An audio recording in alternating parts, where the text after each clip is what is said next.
नमस्कार दोस्तों, स्वागत है आप सभी का आपके अपने परिवार ओजस गोट फार्म में। आज की वीडियो में मैं आपको जानकारी देने वाला हूं आपके बकरा बकरी के कंप्लीट 12 महीने के हेल्थ कार्ड के बारे में। जी हाँ, अगर आप बकरी पालन कर रहे हैं तो आज का वीडियो आप लोगों के लिए बहुत खास होने वाला है।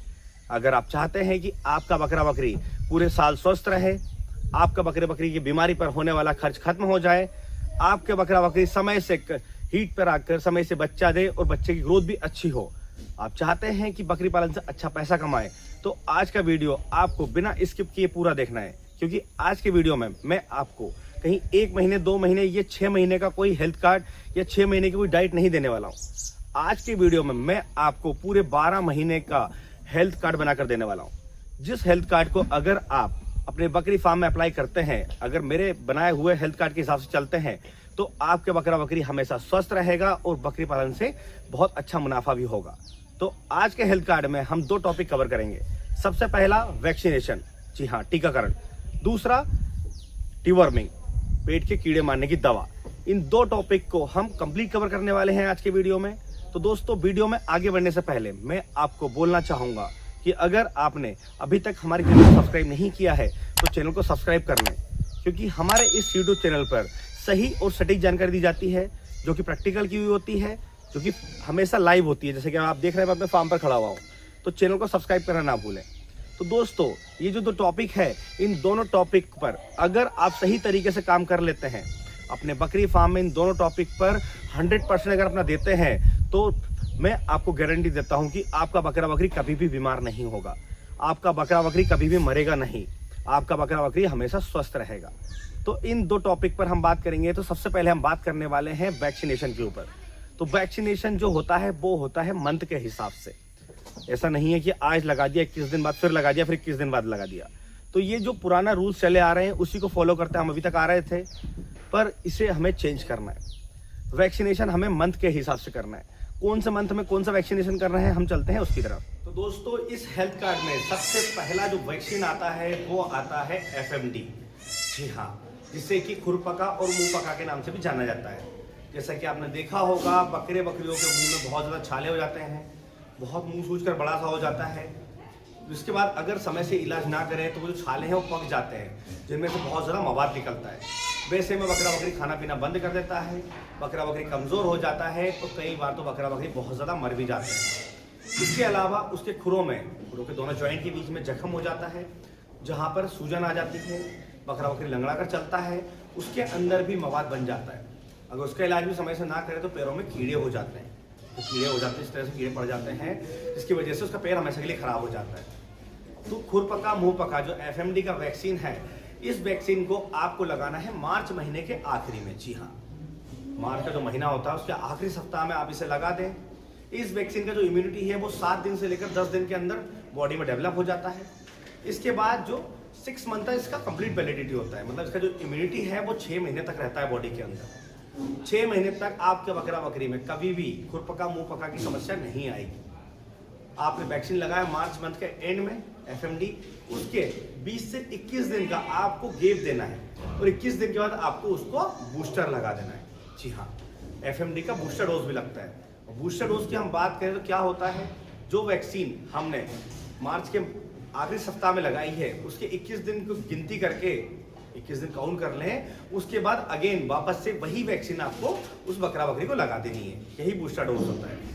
तो 6 मंथ की कंप्लीट इसकी वैलिडिटी हो जाती है। इसके बाद अब हम चलते हैं इसी हेल्थ कार्ड के दूसरे साइड में। जब आप बकरा बकरी की वैक्सीन कर रहे हैं तो ध्यान रखें कि वैक्सीनेशन करने से 20 से 21 दिन पहले, जैसे कि हमने FMD का वैक्सीन किया मार्च के लास्ट वीक में, तो हमें मार्च के फर्स्ट वीक में हमें उसकी डिवर्मिंग कर देनी है। अगर हम पेट के कीड़े मारने की दवा वैक्सीनेशन से पहले कर दें तो पेट के सारे कीड़े मर जाते हैं और जो वैक्सीनेशन का असर होता है वो बहुत जल्दी होता है और लंबे समय तक रहता है। तो हमेशा डिवर्मिंग आपको वैक्सीनेशन के पहले करनी है। तो मार्च के फर्स्ट वीक में हो जाती है आपके बकरा बकरी की डिवर्मिंग और लास्ट वीक में हो जाती है वैक्सीनेशन। तो ये हो जाता है मार्च मंथ का कंप्लीट हेल्थ कार्ड। हम चलते हैं हेल्थ कार्ड की अगली वैक्सीन की ओर, जिसमें हमें लगाना है ET। जी हाँ, एंटेरोटॉक्सिमिया, जिसे कि फड़किया रोग भी कहते हैं। यह जो वैक्सीन है इसे लगाने का जो सही मंथ है वो है मई का मंथ। जी हाँ, ईटी का वैक्सीन लगाने से 15 दिन पहले आपको डिवॉर्मिंग कर देनी है, क्योंकि 2 महीने कंप्लीट हो जाएंगे। तो डिवॉर्मिंग हो गई, 15 से 20 दिन का गैप देने के बाद में मई के एंड मंथ में आपको ईटी लगा देना है। क्योंकि ईटी एक ऐसी बीमारी है जिसमें बकरा बकरी बिना किसी सिम्टम्स के मर जाता है। कोई भी लक्षण, कोई सिम्टम्स नहीं बताता है, वो तड़प तड़प कर मर जाता है। हम कितनी भी कोशिश कर लें, हम बचा नहीं पाते हैं। क्योंकि ईटी में क्या होता है कि एक जीवाणु होता है जो आंतों के अंदर रहता है, वो हमेशा रहता है। पर कहीं ना कहीं जब ईटी की बीमारी आती है, मतलब आपने एकदम खान पान चेंज होता है, दाना मिश्रण चेंज करते हैं या किसी भी तरह की डाइट एकदम चेंज करते हैं, वैसे में वो जो जीवाणु है वो बहुत ज़्यादा बढ़ जाते हैं। जब वो बढ़ जाते हैं तो वो पॉइजन फैला देते हैं, तो आंतों में पॉइजन हो जाता है, जिसकी वजह से बकरा बकरी मर जाता है, जिसे कि हम ईटी का रोग कहते हैं। तो इसके बाद हम बात कर लेते हैं इसके बूस्टर डोज के बारे में। तो जैसा मैंने आपको बताया कि जैसा एफएमडी का बूस्टर लगा है 20 से 21 दिन के बाद, सेम वैसे ही आपको ईटी का भी जो बूस्टर डोज है वो 20 से 21 दिन के बाद लगाना है। बूस्टर डोज आप समझ गए होंगे, जैसा मैंने आपको समझाया। तो बूस्टर डोज लगाना स्किप ना करें। बूस्टर डोज लगता है तभी जाकर जो इम्यूनिटी होती है वो बिल्डअप होती है, तब जाकर वैक्सीन का असर 6 महीने और साल भर रहता है। जिनका 6 महीने का 6 महीने रहता है, जिनका साल भर का साल भर रहता है। मतलब कि आपने एक बार वैक्सीन लगाया तो 6 महीने तक वो जो बीमारी है जिसका हम वैक्सीन लगा रहे हैं वो हमारे बकरा बकरी में नहीं आएगी। क्योंकि ये जो वैक्सीन है सारी वायरल बीमारियों की है और वायरल बीमारियों को इलाज नहीं होता है। तो ऐसे में ईटी का बूस्टर के बाद हमारे हेल्थ कार्ड का जो तीसरा और आखिरी वैक्सीन है वो है पीपीआर। पीपीआर बहुत खतरनाक वायरस है। पीपीआर का जो वैक्सीन है वो हमें लगाना है जुलाई मंथ के एंड में। जुलाई मंथ के एंड में जब हम पीपीआर लगाएंगे उससे 15 से 20 दिन पहले, एक कम से कम 15 दिन तो मेंटेन करके चलना ही है। 15 से अगर 20 दिन भी हो जाते तो किसी तरह की प्रॉब्लम नहीं है। 15 से 20 दिन पहले आपको डिवॉर्मिंग कर देनी है। जी हाँ, पेट के कीड़े मारने की दवा दे देनी है। जैसे मैंने आपको बताया, हर वैक्सीन से 15 दिन पहले आपको उसकी डिवॉर्मिंग कर देनी है, जिससे कि वैक्सीन का असर बहुत तेजी से होगा, इम्यूनिटी बिल्डअप बहुत जल्दी होगी और लॉन्ग टाइम तक रहेगी। तो जुलाई मंथ के एंड में हमने पीपीआर लगाना है। पीपीआर का जो वैक्सीन है 3 साल में एक बार लगता है। जी हाँ, पर फिर भी हम हर साल लगा लेते हैं। तो हर साल भी लगाए तो किसी तरह का कोई साइड इफेक्ट नहीं है। तो पीपीआर का जो इम्यूनिटी है वो 1 साल तक रहता है। वैसे में जुलाई मंथ में आपने एंड में पीपीआर लगा दिया। पीपीआर वायरस ज़्यादातर आता है नई बकरियों में। नई बकरी का मतलब कि आप, जैसे कि अभी मेरे पास जो बकरियां हैं सारी स्टॉल फिट पर सेट है। ऐसे में अगर मैं कहीं से किसी किसान के पास से, किसी गाँव से या किसी मंडी से या किसी ट्रेडर से, दलाल के पास से बकरियाँ लेकर आता हूँ, तो वो बकरियाँ जब मेरे फार्म में आएंगी तो उन्हें स्टॉल फीड पर सेट करने में या उनका वातावरण चेंज होगा, खान पान चेंज होगा, वैसे में पीपीआर वायरस आ जाता है। क्योंकि बकरियाँ वैक्सीनेटेड नहीं होती हैं।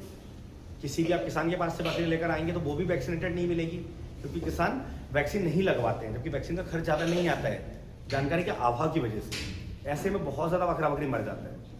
तो बकरा बकरी आप कहीं से लेकर आ रहे हैं तो ध्यान रखें कि वो 100% वैक्सीनेटेड हो। अगर वैक्सीनेटेड नहीं है और फिर भी लेकर आ रहे हैं तो वैसे में आपको उनको क्वारंटाइन एरिया में कम से कम 15 से 20 दिन रखना है।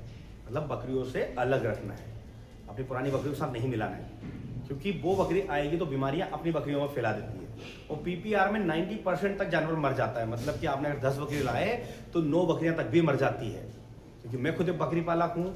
जब शुरुआत में स्टार्टिंग में मैंने बकरियां खरीद कर लाया तो मुझे कोई ऐसा फार्म नहीं मिला जहाँ पर वैक्सीनेटेड बकरियां मिल जाए।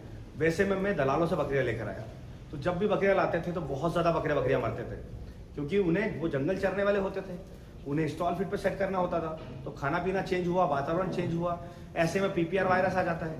पीपीआर ठीक करते करते एफएमडी आ जाता है, एफएमडी ठीक करते करते ईटी आ जाता है, फाइनली बकरा बकरी मर जाता है।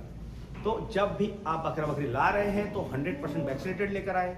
वैक्सीनेटेड थोड़ा सा महंगा आता है, पर बकरी पालक क्या करते हैं कि सस्ते के चक्कर में बकरी जो होती है मंडी से उठा लाते हैं, दलाल से ले लेते हैं, किसानों से ले लेते हैं। तो ऐसा ना करें, वेल मेंटेन फार्म से वैक्सीनेटेड बकरियां ही लेकर आए। जहाँ से भी बकरी ले रहे हैं, अगर वो बोल रहा है कि वैक्सीन लगी हुई है तो 100% गारंटी के साथ बकरियां लेकर आए। कि अगर आप गारंटी दे रहे हैं कि वैक्सीन लगी हुई है, इस वायरस से बकरियां नहीं मरेंगी, तो ही बकरियां वहाँ से लेकर आए, जिससे कि आपको नुकसान नहीं होगा। क्योंकि पीपीआर वायरस बहुत खतरनाक वायरस है, जो कि आपको हर साल पीपीआर का वैक्सीनेशन करना है। तो इस तरह से हम 3 तरह के वैक्सीन करते हैं। 2 का बूस्टर डोज लगता है, जैसे मैंने आपको बताया एफएमडी और ईटी का। पीपीआर का बूस्टर नहीं लगता है। 3 बार डिवर्मिंग हो जाती है। इस तरह हमारा कंप्लीट 12 महीने का हेल्थ चार्ट कंप्लीट हो जाता है। तो दोस्तों इस चार्ट को फॉलो करें और अपने बकरे बकरी को स्वस्थ रखें। तो दोस्तों आज के वीडियो बस इतना ही। अगर आज का वीडियो आपको अच्छा लगा हो तो चैनल को सब्सक्राइब करें, जिससे कि आपको समय समय से बकरी पालन की जानकारी मिलती रहे। तो फिर मिलेंगे एक नए वीडियो में नई जानकारी के साथ। धन्यवाद।